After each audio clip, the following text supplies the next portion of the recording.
Assalamu alaikum wa rahmatullahi wa barakatuhu. This is Abdul Nasser Jangda, and you're listening to the Qalam podcast. The Qalam podcast has become an important part of people's lives all around the world. There are millions of people benefiting from the podcast every single day. Thousands of hours of content, dozens of different series from all the different teachers and scholars here at Qalam. All of this is delivered to the community free of charge. We are excited and actively working to grow and increase our efforts to deliver more and more benefit to the community. We ask you to support our efforts and become part of the Qalam family. Please go to qalamfamily.com and sign up to contribute to this sadaqah jariyah on a monthly basis. May Allah subhanahu wa ta'ala accept from all of us. Jazakumullahu khairan. Wassalamu alaikum wa rahmatullahi wa barakatuhu. Bismillahir Rahmanir Rahim. Alhamdulillahi Rabbil Alameen. Wassalatu wassalam ala Sayyidina wa Nabiyyina wa Maulana Muhbihi wa sallam. Allahumma inna nas'aluka hubbak wa hubba man yuhibbuk wa hubba amalin yuqarribuna ila hubbak ya arhamar rahimin. We ask Allah subhanahu wa ta'ala to make this a gathering by which we get closer to Him, a gathering by which we increase our knowledge and understanding of our deen, so that we can love Allah as He should be loved, so that we can love the Prophet as he should be loved, and so that we can love our brothers. And this is our 13th session of Know Thy Enemy, where we're specifically talking about the one who Allah tells us aduwwan mubin is a clear enemy. We're studying basically how to protect ourselves, because knowledge is power, right? Knowledge is a form of power. So by learning these different things, we're able to equip ourselves for war, for battle. And today, another thing is we're getting really close to Ramadan, so my man's is going to be locked up anyway, right? So as we get closer to Ramadan, for those who don't know, the Prophet told us that in Ramadan, the shayateen are locked up. So, we're getting closer to Ramadan. We're going to be really soon, inshallah ta'ala. But tonight I want to talk about a really, really important door that shaitan uses.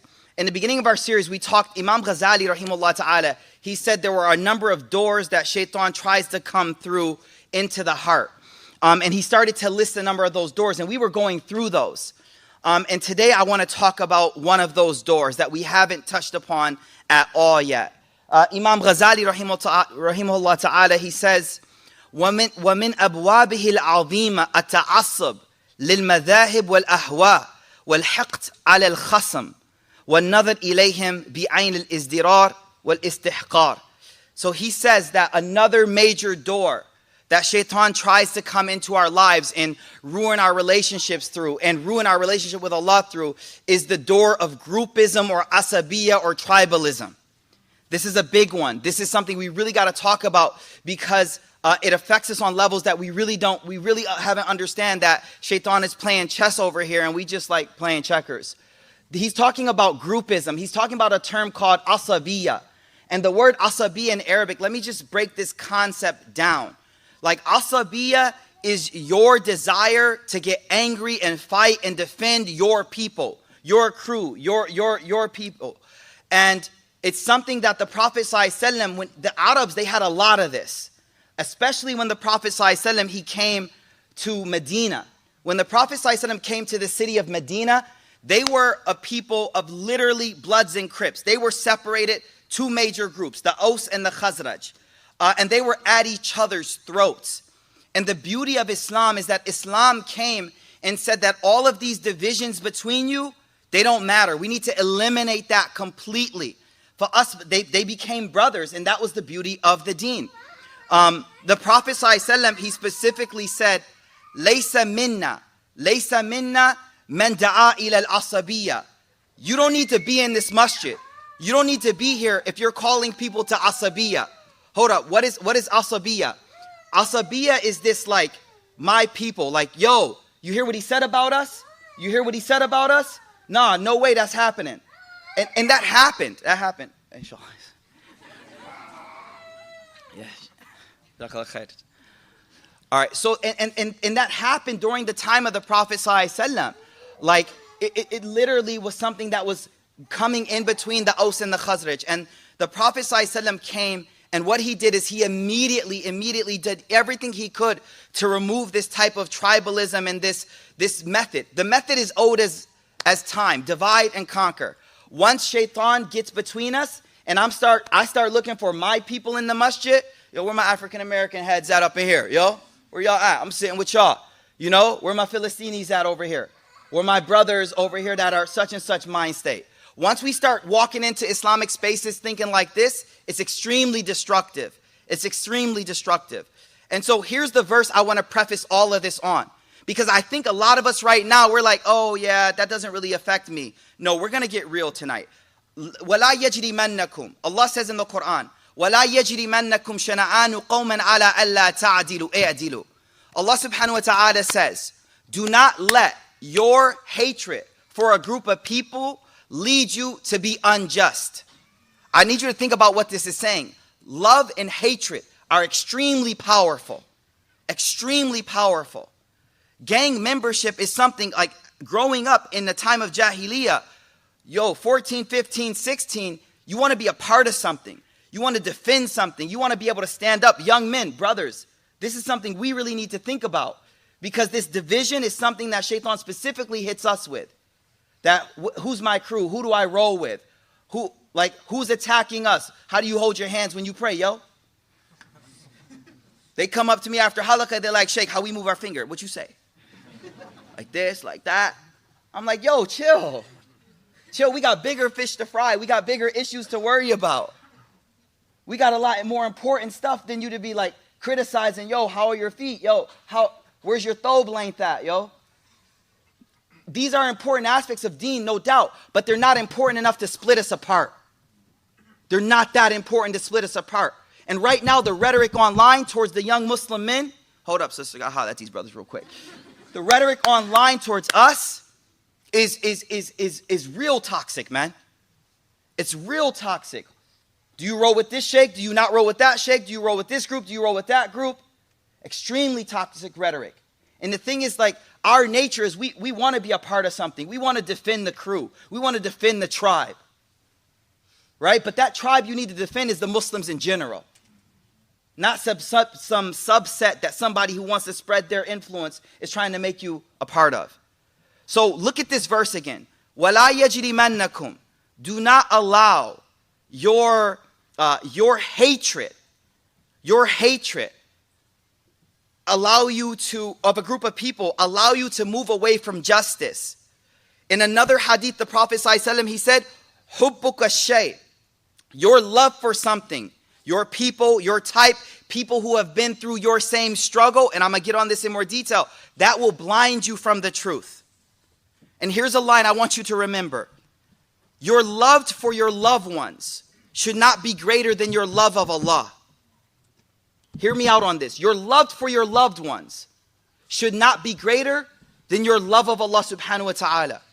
And your hatred for those who you don't like, for whatever reason.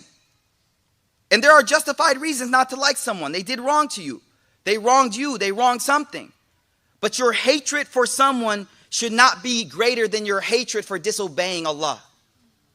This is what I want us to get. You don't love someone so much that you love them more than you love Allah. And you don't hate so much that you hate them more than you hate disobeying Allah subhanahu wa ta'ala. And so whenever there's a difference between people, here's the deal.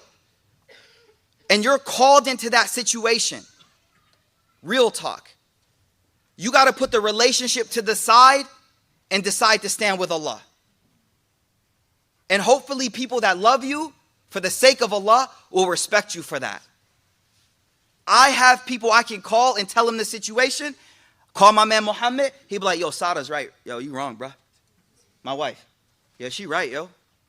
I'm on her side. I'm like, why don't you stand with the bros, man? Why you ain't rolling with me? Oh, you one of them dudes, right, simp?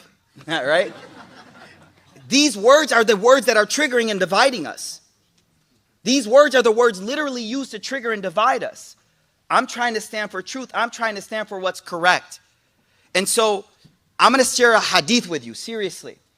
The Prophet ﷺ, and I don't want to get caught in a side issue. I want you to see the reality of it.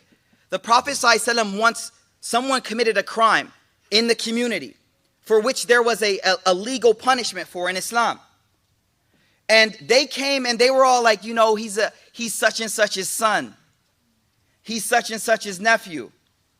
And the Prophet ﷺ went on the minbar. He called everyone together. He went on the minbar, and the Prophet ﷺ, he said, "Wa'aym Allah, I swear by God, lo anna Fatima bint Muhammad did this action, she would get it too."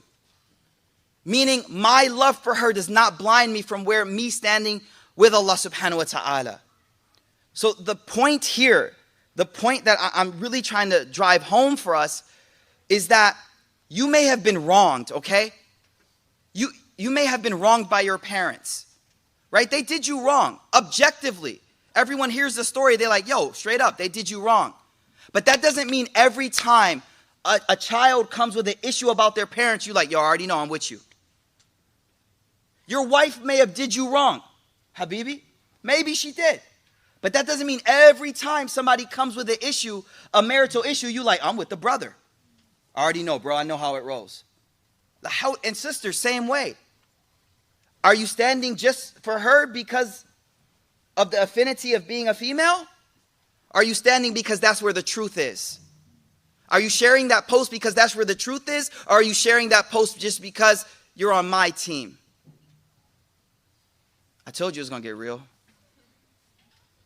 But it's important for us to really want to stand on the place of where truth is. And so here's the point. To stand with Allah and not be pulled into the group. You're going to have to stand up for someone. You're going to listen to that story and you're going to say, that was wrong. You know, it's narrated that Ibn Abbas, real quick.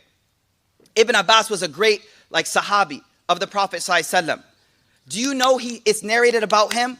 Whenever a person would come and ask him a question, you know he would lower his gaze? No, you don't get it. He didn't want to be influenced by you looking at me. Your color, you're this, you're that, your status, you're that. So you come and ask him a question and he's like, okay, go ahead. Yeah, what's up? And he answers the question. You ever see Lady Justice? Lady Justice, the statue, over in Philly, all over the place. What is she holding in her hand? Scales. We'll talk about this in a minute. What is she holding in her hand? And what does she have on her face? A blindfold. And the reason she has a blindfold is because of this. All of us need to be so careful of ourselves that we keep checking our biases. We need to keep checking our biases. Why am I inclined? Who do I have beef with that's inclining me to side with whichever side? Check your biases, because the people that you love or you hate are influencing how you interact and what side you stand on in other issues. A little deeper. Like cognitively, y'all, we love to place things in boxes. That's our brain's natural thing. Like anything you see, you immediately try to categorize that thing. You try to place it somewhere, right? And actually, if you see an image that's not clear, your brain is searching really deeply, how do I place this in I don't know what it is. I don't know what it is. What is this thing? And the brain is just going through all of these data files, how do I place this particular item? Here's the thing. Our brain tries to prejudge, which leads to prejudice. And that hinders us from standing on the side of truth. And so the point I'm trying to make here tonight is that Imam Ghazali, he said, one of the biggest doors that Shaitan will use to break us up as a community and to mess you up on your relationship with Allah is that you don't look for truth anymore. You look for who's closest to you, who's on your side. I'm going to stand with them. And we really have to now check our biases. The Lady Justice statue, deep, holding scales. And I'm going to talk about these scales in a minute. She's wearing a blindfold because of our natural inclination to be influenced by what we're seeing and who the person is in front of us. So the next time somebody tells you a story, like a situation, for real talk, tell them exclude the gender, tell me party A, party B, yo. Feel me out, hear me out on this, real talk. The next time somebody, I need you to tell me who's right in this. Be like, all right, tell me the whole thing, But don't tell me the gender of either. Just say party A, party B. See, do you want to stand for justice, or do you want to support people who you feel may allow you to get revenge for what you went through? I know it hurts. I know it hurts because there's trauma I have. And every time I see someone that goes through something that looks like mine, I can get back at my dad by siding with you and your parental issues. Or I can get back at my ex-husband by siding with you in this one, sister. Or I could get back at my children who left me by siding with you, father or mother. Do you feel me? Do you feel me? So the Lady Justice is blind because all of us are impacted by these biases, and this is a main way that Shaitan pushes us away. How many brothers in here siding with the brothers just because they male? How many people liking a post that you know ain't supposed to be liked just because I have an affinity with this person? Or how many of us feel a certain way towards a certain style of person because, oh, this religious person rubbed me the wrong way. That means the rest of y'all religious heads is like that too.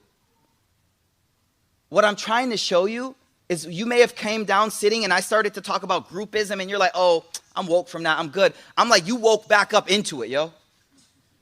Your wokeness is back into it. And now I hope you realize there's so many wars and battles I'm fighting, and I'm actually like, wait, do I actually know where I stand on that? Do I actually know where the truth is on that issue? I really don't. Ooh, maybe I need to reassess that. Let me go through, hand me a Quran, yo. Hand me one of those Qurans. This one right there, mashallah, hand me a Quran. In Surah Al-Qasas, slow, man, slow. Surah Al-Qasas, beautiful story of Musa alayhi salatu wassalam. ودخل المدينة على حين غفلة من أهلها فوجد فيها رجلين يقتتلان هذا من شيعته وهذا من عدوه فاستغاثه الذي من شيعته على الذي من عدوه فوقظه موسى فقضى عليه. Listen to this story. Just a clear example of what can happen. Moses grows up in the house of Pharaoh. He's from the slave tribe. He's from the slave people, but he grows up with a silver spoon. Chosen boy, special. And he got to see Pharaoh firsthand, and he got to see the oppression of his own people firsthand. And he went through this kind of a self-awakening where he realizes who he is. He realizes who he is. And at the same time as he realizes his own identity, he also realizes what's happening to people like him. He's also realizing that they're being oppressed, and he's watching the oppression that is going on to Bani Israel, his own people, his own cousins, his own people just like him.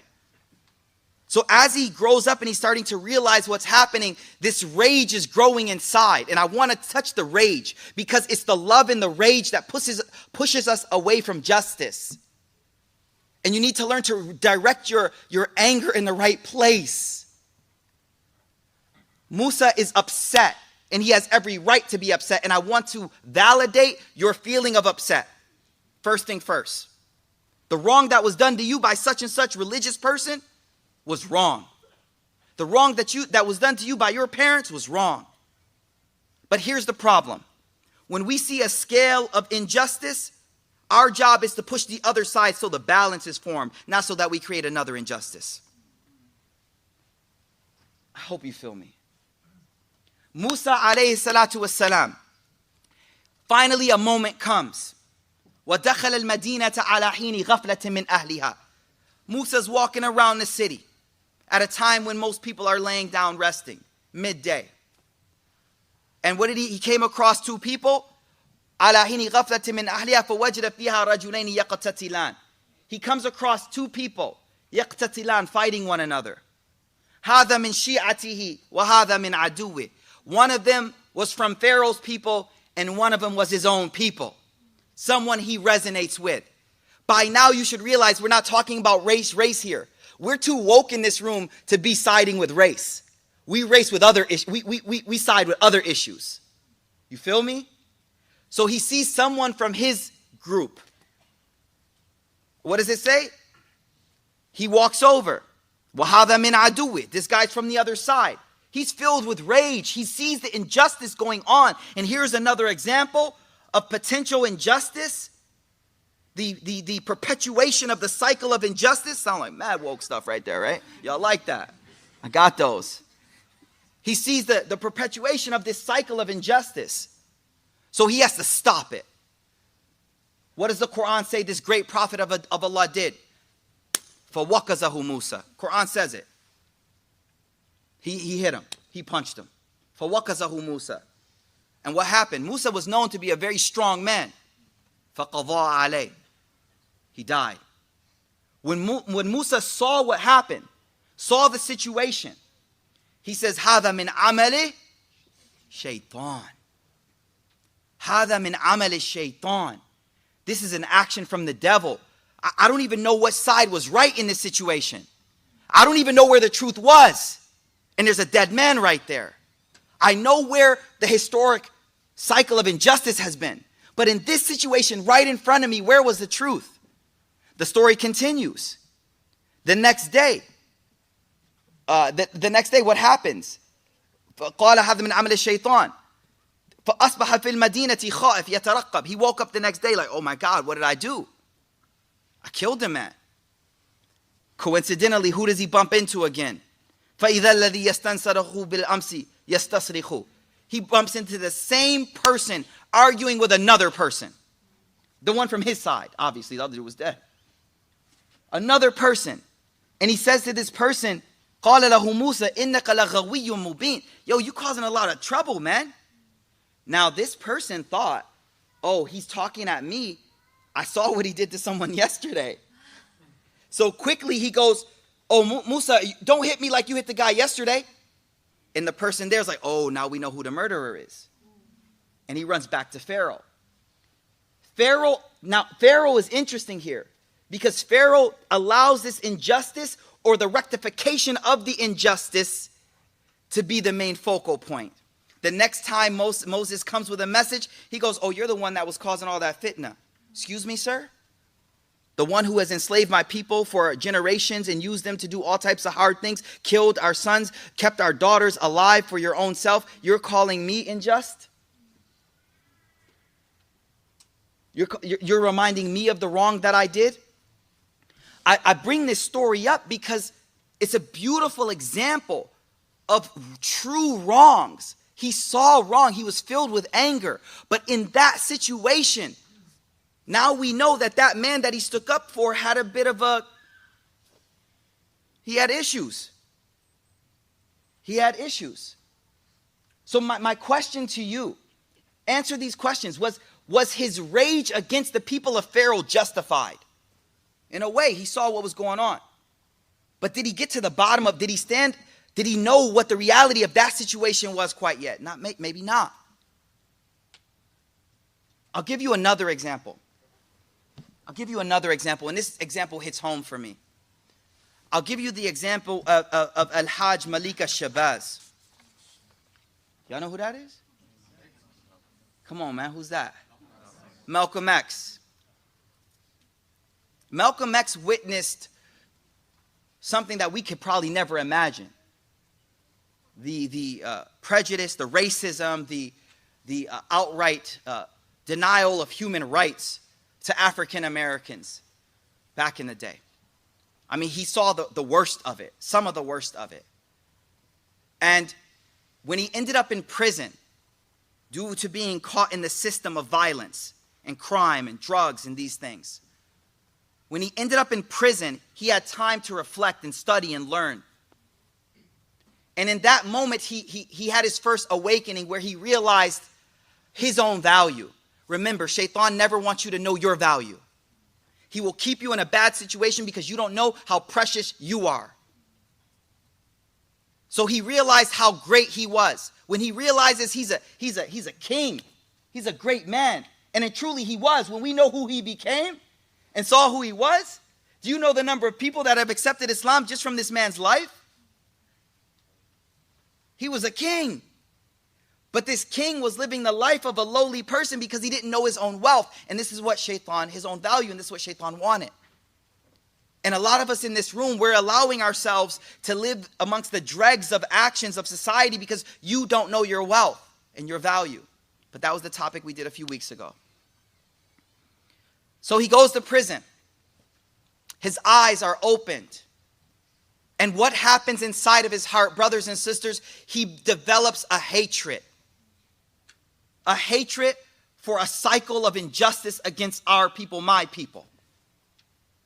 Hatred.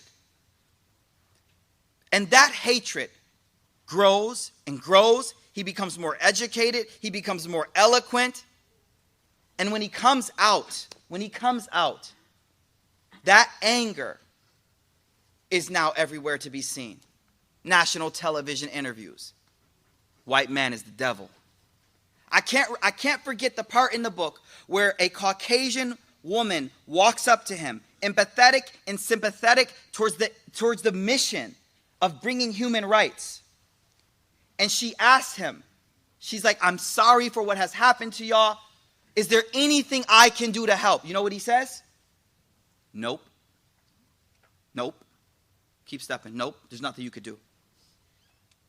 Because at this point, remember the Quran. وَلَا يَجْرِمَنَّكُمْ شَنَآنُ قَوْمًا عَلَىٰ أَلَّا تَعْدِلُوا. Do not let your hatred overcome you. Do not let your hatred become the thing that defines you. Here's, brothers and sisters, I want you to hear one thing.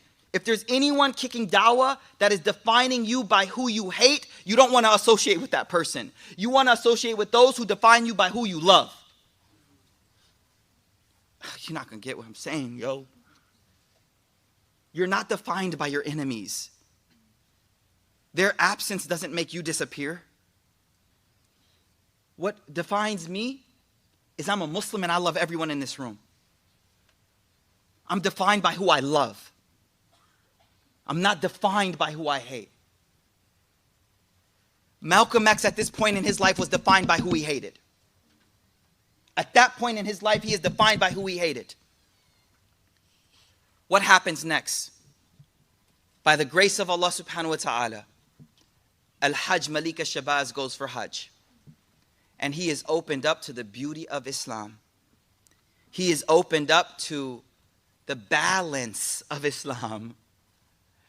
Here, let's go through this, the scales. Let's look at this from the scale perspective. The early part of his life, he witnessed imbalance and oppression. He witnessed imbalance and oppression, and he became awake. And when he woke up, what did he do to the other side of the scale? What did he do to the other side? Talk to me. He pushed it and overcorrected it. He pushed it down. He pushed it down. And by the grace of Allah, rahimahullah, Al-Hajj Malika Shabazz went to Hajj to see what? Balance. To eat next to the plate of a man with fair skin and blue eyes. And to realize that he was on the wrong side of the scales. To realize, sister, don't become the very thing that you hate. Don't become, and I know I'm not supposed to say this. Is Ustad Fatima here? Is she here? Is Ustad Fatima? Okay, cool. I would say, if it wasn't politically incorrect, he became a racist. But I'm told you, if you're black, you can't be a racist, right? For real, for real. That's that woke stuff. But in other words, we know he didn't like white people. Let's just say it that way. Because racism is an archetype. I got you. I feel you. I'm with y'all. I feel you. But nonetheless, my point is still the same. That he became what he hated before. He became what he hated. And this is what I want us to understand today.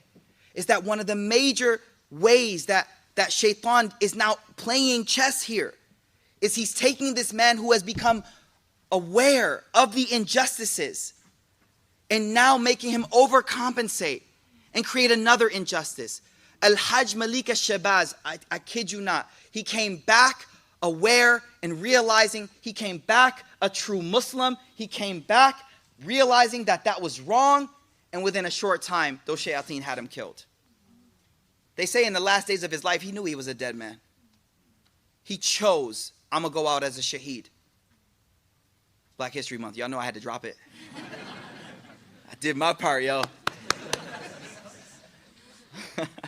Nah, all jokes aside, man. all jokes aside, the beauty in that story is for all of us to witness. As I said, we don't have racism issues. We have other issues that we struggle with. And again, I hate to repeat the same thing, but I need us to really take it to home. Your parents did you wrong. That don't mean you side with every child that has an issue. That means you still search for the truth. You decide where the truth is. Now, this brings us to another conversation that's super important. I've been saying stay with justice, stay with the truth. And it's important for us to understand, all of us in this room, we believe in La ilaha illallah, Muhammadur Rasulullah. And Allah subhanahu wa ta'ala speaks in the Quran in many places about scales. And I think it's so beautiful because Allah tells us, وَأَنزَلْنَا مَعَهُمُ الْكِتَابَ وَالْمِيزَانَ لِيَقُومَ النَّاسُ بِالْقِسْطِ. That we sent the prophets with a book and the scales, the balances, as if to tell you that if you want to create balance in your life, and if you want to be people of balance that create balance in other people's life, you have to connect to the sunnah of the Prophet ﷺ. If you don't, you will make the mistake that the great role model I have, Malcolm X, made. He was intelligent, he was aware of the wrongs, but he wasn't connected to the message of the Prophet ﷺ yet.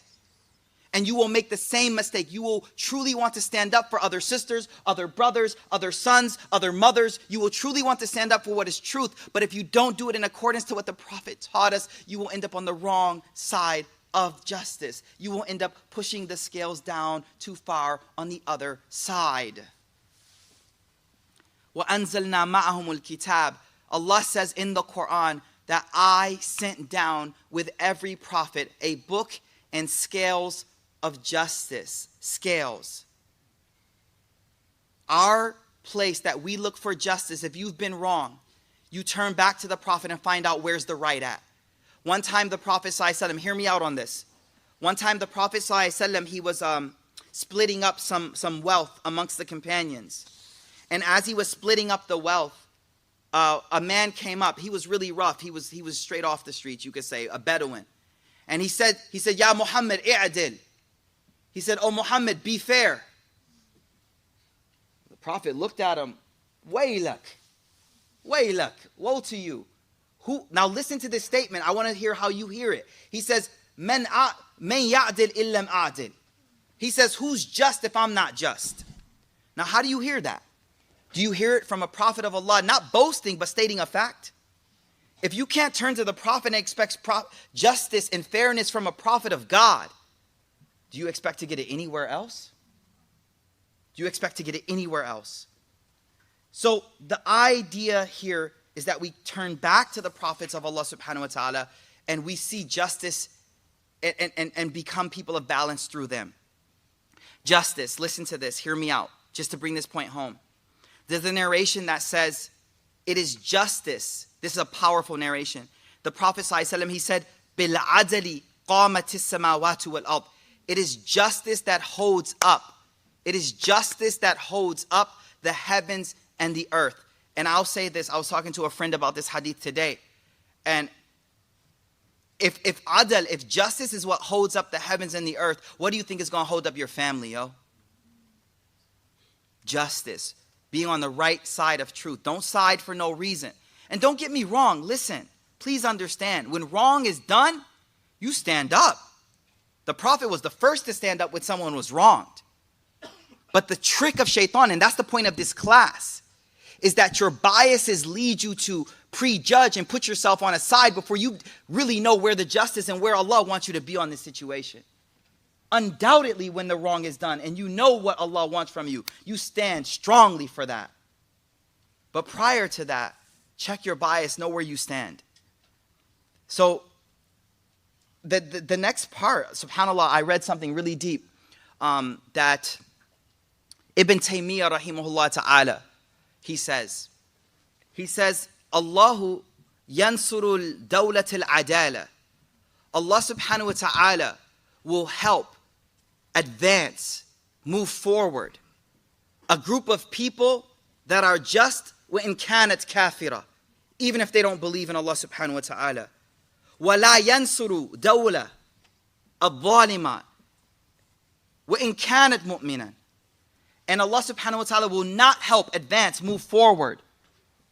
a nation, a group of people who are unjust, even if they are believers.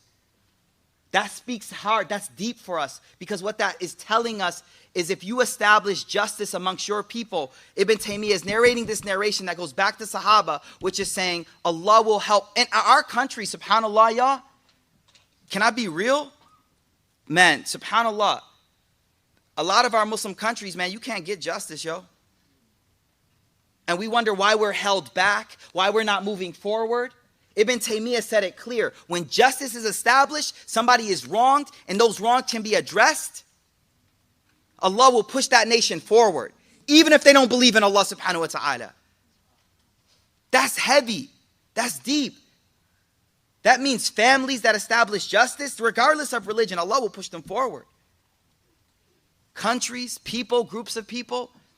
And so the last question I have for us regarding this topic, we looked at the life of Musa. We looked at this situation where he just jumped in. We looked at the life of Malcolm X, Al-Hajj Malik al-Shabazz, rahimahullah ta'ala. We saw how a right justified hatred could lead to something. But the premise that the Quran teaches us is we have to be people of justice. My last question for us today is, have you been perpetuating the cycle of injustice, or have you been perpetuating the cycle of justice? That's the question that we have to have for ourselves. And so may Allah make us of people that understand this particular trick of shaitan. Imam Ghazali, what does he say? He goes, look, I'm just going to end with this point. He goes, the main door that shaitan uses to come between us is he makes you grab onto your people, your cause. I think that's what we would call it today. Your cause. And then he creates an animosity in your heart for the other cause, for the other people, for the other group. And then what happens is he says, and then you start to look down on that other group. To the brothers, I think it's super important for us to understand that more than ever, we need to be united and understand that we need to be close. And anyone trying to create that groupism, this group for that group, this group for that versus that group, we need to really push back against that. Don't define yourself by who you hate. Define yourself by who you love. May Allah make us of people that, first of all, we don't allow our hatred to push us away from justice. Number one. Ameen. May Allah make us of people who, when we realize where the truth is, we stand with those people. We stand with those people. We support those people. No matter what the situation calls, we support them. And may Allah subhanahu wa ta'ala allow us to be people who unite our community, not people that divide our community, inshallah ta'ala. May Allah subhanahu wa ta'ala accept from us, inshallah ta'ala. Just a quick announcement regarding, there's a little fundraiser that some of the Qalam students are doing, and they wanted me to give a shout out. MashaAllah, they just taped the thing onto the wall. Maybe on the sister side, they may be taping it up on the wall. We are raising funds. I know we've been helping, and mashallah, we've been helping our brothers and sisters in Turkey and Syria. Mashallah, we have to help, right? And continue to help. If you can help in this, we put together like winter clothes packets and food items for homeless people in Dallas, and then we go and we give those out. So if you could support that, it would be much appreciated, inshallah ta'ala. May Allah subhanahu wa ta'ala accept from us all and allow us to stay on the straight path. نشهد أن لا إله إلا أنت نستغفرك وأتوب إليك سبحان ربك رب العزة عما يصفون وسلام على المرسلين والحمد لله رب العالمين.